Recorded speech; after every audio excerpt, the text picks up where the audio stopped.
ബിസ്മില്ലാഹിർ റഹ്മാനിർ റഹീം.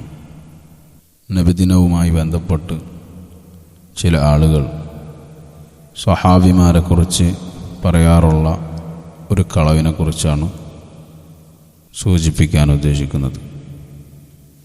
അതെന്തെന്നാൽ സ്വഹാബിമാർ യുദ്ധത്തിലും മറ്റു കാര്യങ്ങളിലുമൊക്കെയായി തിരക്കിലായതുകൊണ്ടാണ് നബിദിനം ആഘോഷിക്കാതെ വിട്ടുപോയത് എന്ന ചിലരുടെ വാദമാണ്. യഥാർത്ഥത്തിൽ എത്ര അപകടം നിറഞ്ഞ സംസാരമാണിത്.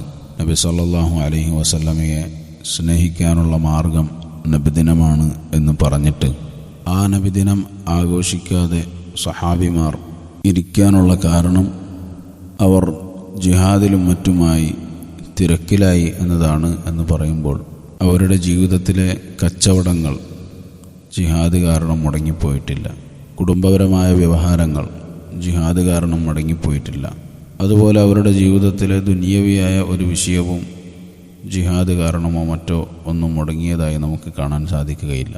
ദീനിയായ വിഷയങ്ങളും അങ്ങനെ തന്നെ. എന്നാൽ ദുനിയവിയായ ഏതൊരു വിഷയത്തെക്കാളും ഏറ്റവും ഉന്നതമാണ് റസൂലുള്ളാഹി സ്വല്ലല്ലാഹു അലൈഹി വസല്ലമയോടുള്ള സ്നേഹം. അങ്ങനെയിരിക്കെ ആ കാര്യങ്ങൾ അവർ ചെയ്തുവെന്നും റസൂൽ സല്ലല്ലാഹു അലൈഹി വസല്ലമയുടെ സ്നേഹത്തിൻ്റെ അടയാളമായ നബിദിനം അവർ കഴിച്ചില്ല എന്നും പറയുന്നത് സ്വഹാബിമാർക്കെതിരെ നടത്തുന്ന എത്രമാത്രം ഗുരുതരമായ ആരോപണമാണ്. ഞങ്ങൾക്കുള്ളത്ര സ്നേഹം റസൂലുള്ളാഹി സ്വല്ലല്ലാഹു അലൈഹി വസല്ലമയോട് സ്വഹാബത്തിനുണ്ടായിരുന്നില്ല എന്ന് പറയുന്നത് എത്ര വലിയ തോന്നിവാസമാണ്. വർഷത്തിൽ ഒരിക്കൽ റബീഉൽ അവ്വൽ 12 ഒരു നബിദിനം ആഘോഷിക്കാൻ മാത്രം എന്തുകൊണ്ടാണ് സ്വഹാബത്തിന് ഇത്രമാത്രം തിരക്ക് വരാൻ കാരണം? ഇതൊക്കെ ആലോചിക്കുമ്പോൾ ഈ ആളുകൾ പറഞ്ഞുണ്ടാക്കുന്ന വാക്കിൻ്റെ ഗൗരവം എത്രമാത്രം ഭയാനകമാണ്.